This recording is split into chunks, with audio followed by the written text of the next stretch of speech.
अध्याय 6 ऋषि मुनियों की भाषा संस्कृत। शब्द ब्रह्मा के अनुसार संसार में जितनी भी सूक्ष्म व स्थूल वस्तुएं हैं वे सब ध्वनि से ही उत्पन्न हुई है। योग सूत्रों का मानना है कि इस संसार में 50 मूल ध्वनियां हैं। शेष ध्वनियां इन्हीं 50 मूल ध्वनियों से निकली है। मूल ध्वनियों को मात्रिक कहते हैं। इन मात्रिकाओं को ऋषि मुनियों ने अपनी ध्यानावस्था में सुना और फिर वाक तत्व यानी फोनेटिक प्रिंसिपल के आधार पर एक भाषा का निर्माण किया जिसे उन्होंने संस्कृत नाम दिया। संस्कृत एक ऐसी भाषा है जिसमें मनुष्य के कंठ, दंत, जीवा, ओष्ठ व तालु से निकलने वाली सभी ध्वनियों को ज्यों का त्यों शब्दों में लिखा जा सकता है। विश्व की अन्य किसी और भाषा में ऐसा करना संभव नहीं है। संस्कृत भाषा में 51 वर्ण हैं जिन्हें ब्राह्मी लिपि में लिखा जाता है। अन्य भाषाओं की अपेक्षा संस्कृत में ये क्षमता है कि इसमें जैसा बोला जाता है वैसा ही इसे लिखा जाता है।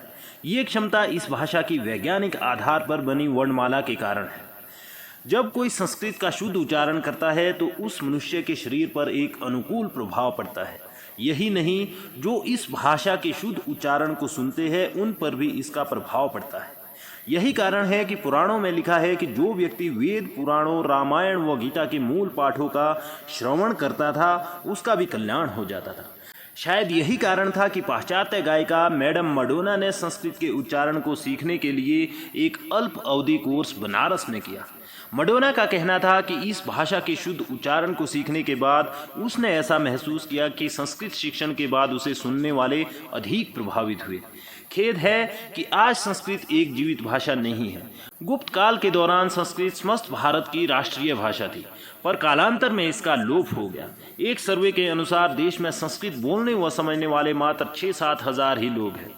संस्कृत भाषा को जीवित बनाने के लिए जर्मनी में कई शोध हुए हैं, पर आज आवश्यकता इस बात की है कि ऐसे शोध भारत में भी होने चाहिए।